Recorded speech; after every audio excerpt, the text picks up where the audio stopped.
ಆಜಿ ಮಸಾಲಾ. ಎಂತ ಅಡಿಗೆಯ ರುಚಿಯಾಗೋ ರಹಸ್ಯವು 20 ರೂಪಾಯಿ.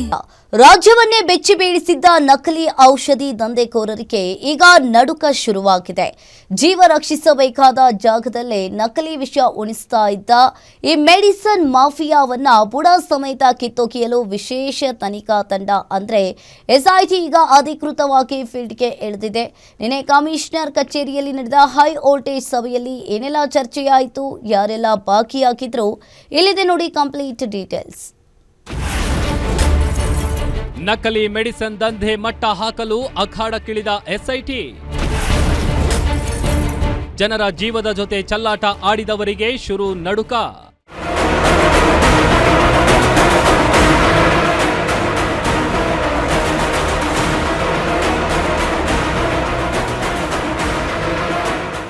ಇಡೀ ರಾಜ್ಯವನ್ನೇ ಬೆಚ್ಚಿ ಬೀಳಿಸಿದ ನಕಲಿ ಮೆಡಿಸಿನ್ ದಂಧೆಕೋರರಿಗೆ ಈಗ ನಡುಕ ಶುರುವಾಗ್ತಿದೆ.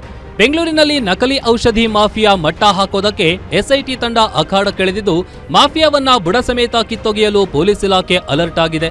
ಅದರಂತೆ ಇಂದು ಬೆಂಗಳೂರು ನಗರ ಪೊಲೀಸ್ ಕಮಿಷನರ್ ಕಚೇರಿಯಲ್ಲಿ ನಕಲಿ ಔಷಧಿ ಜಾಲದ ತನಿಖೆಗಾಗಿ ಮೊದಲ ತಂತ್ರಗಾರಿಕೆಯ ಸಭೆಯನ್ನ ನಡೆಸಿದ್ದಾರೆ.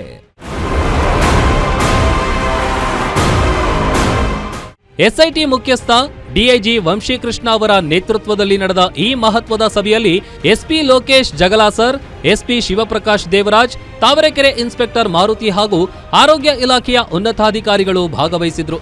ಸಭೆಯಲ್ಲಿ ಪ್ರಕರಣದ ಕೇಸ್ ಫೈಲ್, ಈವರೆಗಿನ ತನಿಖೆಯ ಪ್ರಗತಿ ಹಾಗೂ ಮುಂದಿನ ಕಾನೂನು ಕ್ರಮಗಳ ಬಗ್ಗೆ ಗಂಟೆಗಳ ಕಾಲ ಸುದೀರ್ಘ ಚರ್ಚೆ ನಡೆದಿದೆ. ಪ್ರಕರಣದಲ್ಲಿ ತಾವರೆಕೆರೆ ಪೊಲೀಸರು ಈಗಾಗಲೇ 6 ಮಂದಿ ಆರೋಪಿಗಳನ್ನ ಹೆಡೆಮುರಿ ಕಟ್ಟಿದ್ದಾರೆ. ಆದರೆ ಪ್ರಕರಣದ ಪ್ರಮುಖ ಆರೋಪಿ ದುಬೈನಿಂದ ಬೇರೆಡೆಗೆ ಪರಾರಿಯಾಗಿದ್ದು, ಆತನಿಗೆ ಬಲೆ ಬೀಸಲು ಎಸ್ಐಟಿ ಮಾಸ್ಟರ್ ಪ್ಲಾನ್ ರೂಪಿಸಿದೆ. ಇತ್ತ ಪರಾರಿಯಾಗಿರೋ ಓರ್ವ ಮೆಡಿಕಲ್ ರೆಪ್ರೆಸೆಂಟೇಟಿವ್ಗಾಗಿ ಹುಡುಕಾಟ ತೀವ್ರಗೊಂಡಿದೆ.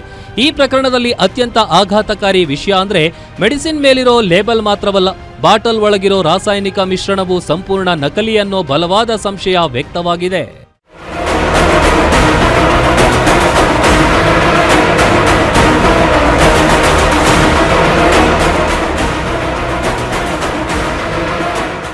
ಸಾರ್ವಜನಿಕರ ಜೀವದ ಜೊತೆ ಚಲ್ಲಾಟವಾಡ್ತಿರುವ ಈ ಜಾಲದ ಮೂಲ ಮ್ಯಾನುಫ್ಯಾಕ್ಚರಿಂಗ್ ಯೂನಿಟ್ ಅಂದ್ರೆ ಈ ನಕಲಿ ಗ್ಯಾಂಗ್ ಎಲ್ಲಿತ್ಕೊಂಡು ಔಷಧಿ ತಯಾರಿಸ್ತಿದೆ ಅನ್ನೋದನ್ನ ಪತ್ತೆ ಹಚ್ಚೋದೇ ಈಗ ಎಸ್ಐಟಿಯ ಮೊದಲ ಆದ್ಯತೆಯಾಗಿದೆ. ಒಟ್ನಲ್ಲಿ ಈ ನಕಲಿ ಮಾಫಿಯಾದ ಅಸಲಿ ಜಾಲ ಎಲ್ಲಿದೆ, ಇದರ ಹಿಂದೆ ಇನ್ಯಾರೆಲ್ಲ ಪ್ರಭಾವಿಗಳಿದ್ದಾರೆ ಅನ್ನೋದು ಮುಂಬರುವ ದಿನಗಳಲ್ಲಿ ಎಸ್ಐಟಿ ತನಿಖೆಯಿಂದಷ್ಟೇ ಹೊರಬರಬೇಕಿದೆ.